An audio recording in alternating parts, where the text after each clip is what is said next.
first show of the day, Megan's back with me, so that's thrilling. This piece of art behind us is Teldon's Farm by John McDonald. Hey, I know that guy. Me too. Wild. And this is the backdrop we've chosen for Klondike Kate, a sourdough reunion show, because the other painting that seemed wintry was called Ginger Springs, so I thought maybe it was the wrong choice. Yeah, so it takes place in the mountains. It's the Klondike, which is a place in Canada where they did gold mining in the early 1900s. It's about that. It doesn't just take place there. It's about that. It is a one-woman cabaret show about a character named Klondike Kate, who was a stage performer in the Klondike during the gold rush there. And it's a story about her adventure to get there, and also a story about like what life was like there. Yep.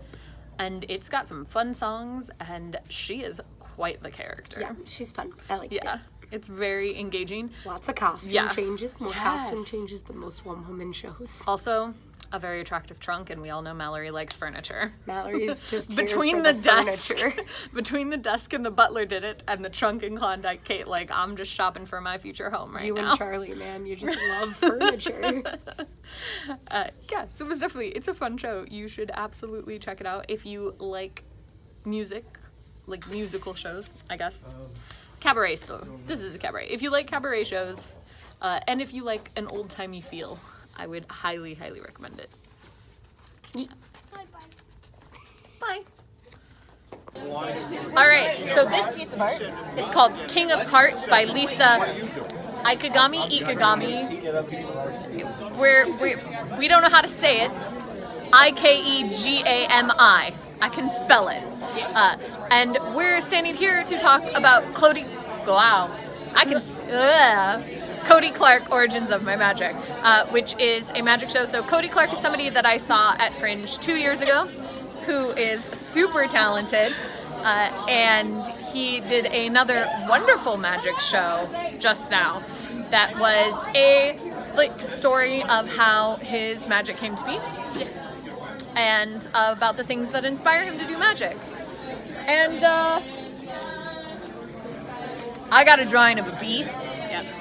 It's signed. It's gonna go on my wall. So already a top show, clearly. Did you enjoy it? I did. He is the best magician we have seen so far. Wow, Hands down. don't tell Tim.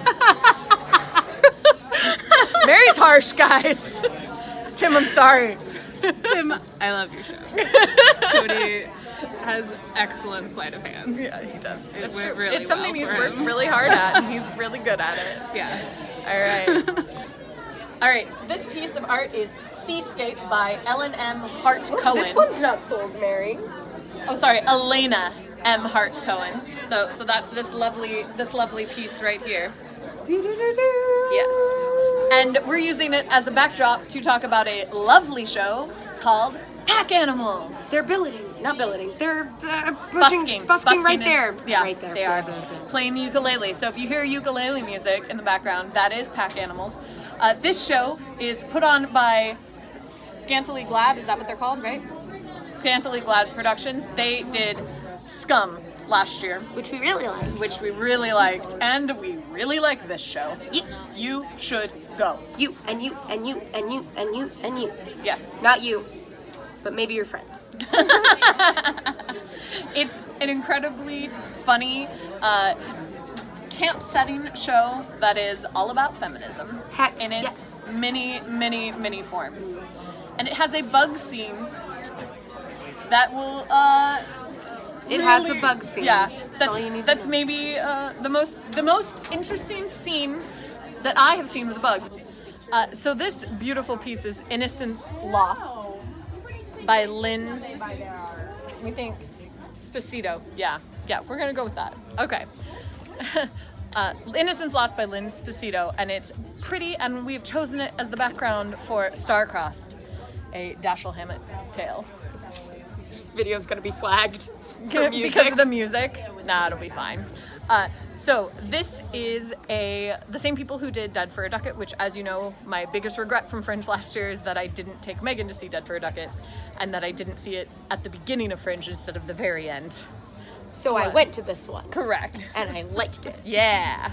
And this is a prequel to Dead for a Ducat, because Dead for a Ducat was Hamlet.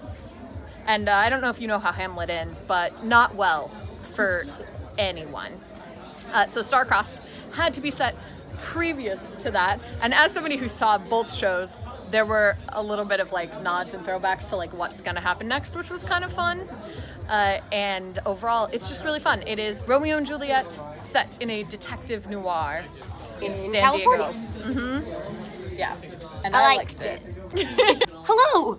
All right, this piece is called Black and Blue No. 1 by Delmar Cain. That's a name. I like it. this piece. I think that there is a woman in a sled up there. Channing sees a basketball court in hell, and I see splatter paint. Wow. Megan is clearly the most I'm an realistic art of all of historian. us. Thank you very much. I have a minor. So we chose this for the background for Varietease, Lilly Loses Everything, because the show is mostly in black and white and also stars blue. Black, white, blue, blue, blue. Makes sense. Where's the blue? There's there. the blue. It's Yeah, there. it's It's there. there. Trust We us, promise. okay? Yeah. Okay. It's called black and blue for a reason. They don't mention the white because they don't care. Most people don't care about the white. This has gone off the rails. Okay, back back to Varietease. Varietease. So this is our fourth time seeing Varietease at Fringe. We do enjoy Blue's shows, and I think that she always does a really interesting job. She's got incredibly talented dancers on her team, and sometimes I go to that show and I'm like, wow, that was really cool, what a story. And sometimes I go to that show and think, wow, I don't know what happened. I'm not sure what happened, but it was really pretty. So this show is really pretty. It also has one of the best, like, in a vacuum dance numbers that I've seen from Varietease in a long time, It's if got not ever. incredible lighting design Good for job, the Isabel. whole show. Like the way that the lights are done and the way that it's done with their movements.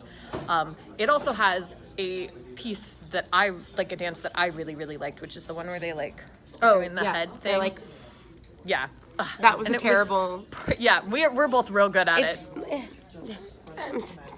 Go see it. You'll know. Yeah. And you'll be like, wow, you're Oh, right. that was this the one. is really Mhm. good. Yes. Yeah. Yeah. It's a really fun show. It's out in Black Venue, so you have to take a walk there, but we made it in like 12 minutes. Wear socks, and then you won't be in pain. I did not wear socks. Disappointing. One more show left for us today. Look, there's a Channing. Ooh. Wild. We just saw Shakespeare's Terminator II. It's our final show of the evening, which means sleep soon. Megan needs it. She did not need it when this show started. When this show started, she was wild. Amped. But it's since tempered just a little bit. First off, they did Shakespeare's Ghostbusters last year. Which I didn't think Shakespearean versions of things are really funny. I own the entire original trilogy, Shakespeare versions. Star Wars. Yeah, the entire Star Wars What original else would they trilogy. be? Well, but we just saw Terminators? Terminator, so like this is fair. Yeah, so I own the entire original Star Wars trilogy Shakespeare editions, and I think that those are fun and clever. I liked the way they delivered. They also, so Shakespeare's Ghostbusters was not as much Shakespearean, was like Shakespearean language, but a little bit more like the Ghostbusters language. This was a lot of Shakespearean phrases put into Terminator, and also they used swords and wore medieval style garb, which was different.